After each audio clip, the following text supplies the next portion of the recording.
Hello, beautiful people. This video is about the subtle and unconscious ways we create our own suffering. And I had a really funny experience with this the other morning when I was driving. I was listening to a podcast, and after listening to the podcast for a couple of seconds, my mind would wander and I would start thinking about something else. And then after a couple of minutes, I would suddenly realize that I hadn't been listening to the podcast. And that would trigger the thought, oh my God, I always forget to listen. And so I went back to the podcast. I rewinded back to the part that I stopped listening, and I would listen for a couple of seconds. And then once again, my mind would wander. I'd start thinking about something else. And then I would realize I wasn't listening. And then it would trigger the thought again. Oh my God, I always forget to listen. And so I went back to the podcast. I rewinded back to the part that I stopped listening. I would listen for a couple of seconds, and then once again, my mind would wander. I'd start thinking about something else, and then I would realize, and I'd be like, oh my God, I always forget to listen. And I would go back to the podcast, go back to the part where I stopped listening. I'd listen for a couple of seconds. Once again, my mind would start wandering. I'd think about something else, and I'd be like, oh my God, I always forget to listen. And this literally happened again and again and again until I suddenly realized what was happening. And what was happening was I was caught in a loop. I was caught in a loop of telling myself I always forget to listen, and then creating that experience for myself. Because the thing is, our unconscious mind is always listening for instruction. And if I'm constantly saying to myself, I always forget to listen, then of course I'm going to keep creating that experience for myself.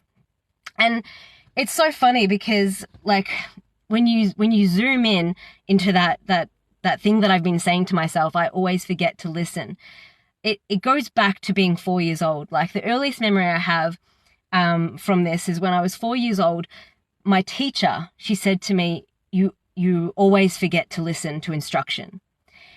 And the thing is, when you're between the ages of 0 and 7, your brain is a sponge. You're walking through life, taking in your environment and forming your identity. So at 4 years old, when a teacher says to you, you always forget to listen, you take that on. You're like, okay, I always forget to listen. That's part of my identity now. And so I've got a lifetime of just reliving this thought. I always forget to listen. I always forget to listen. I always forget to listen. And then creating that experience for myself. It's like a self-fulfilling prophecy. And we've all got this, by the way. We've all got this. We've all got these beliefs that we've created between, 0 and 7. When we're forming our identity, we internalize our environment. We make that part of who we are, even though, for me, my teacher saying to me, you always forget to listen, that is not who I am.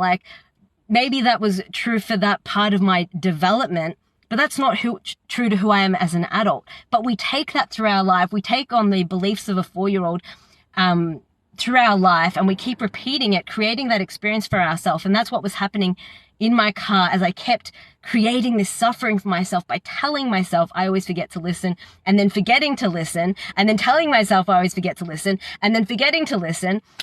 And so what I did to break out of this pattern, and this is something I invite you to do when you notice yourself get caught in these patterns. And the thing is, the first step is you need to be really, really aware and conscious of your thoughts, because, usually I try to be aware of my thoughts because I'm aware of how it creates my reality. But I was driving, so I was in autopilot. I wasn't paying attention to my thoughts. And so I was unconsciously creating this suffering for myself and getting more and more frustrated.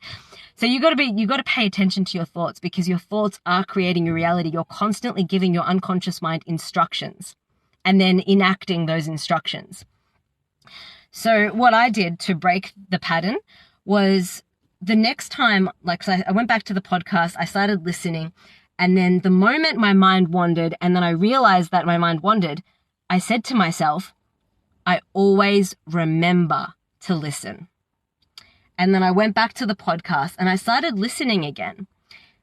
And whilst my mind did wander again, I was able to pay attention for longer. So I would pay attention for longer, and then eventually my mind would wander. And then again, when I would realize, I would say to myself, I always remember to listen. And then I would go back to the podcast and I'd to where I stopped listening, and I would listen again. Once again, my attention stayed there for longer. And then, yes, eventually my attention went away. And then I realized, and then I told myself again, I always remember to listen. And then I go back and then I listen. And then as I kept doing this, I was able to pay attention for longer and longer and longer because I was giving my unconscious mind the instruction, I always remember to listen. And the thing is, it's about repetition. It's about building the neural pathway, because I've had a lifetime of building the neural pathway of I always forget to listen. So yes, that's going to become a lot easier to me. So it's about repetition of consistently saying to myself, I always remember to listen. And over time, that will continue to improve. It's going to improve a lot faster if I say to myself, I always remember to listen, compared to if I say to myself, I always forget to listen, you know? So this is an invitation, because everybody has these thoughts, and our thoughts are creating our reality. And it's just about being present to what we're saying to ourselves and how what we're saying is creating our experience. And then just say, when you realize what you're saying is not actually what you truly want, just changing it to what you do want. And then it's just about repetition, strengthening those neural pathways, and then you will notice improvements until eventually you've created a new pattern of behavior. Okay, so that's all from me. I hope that's been helpful. Bye for now.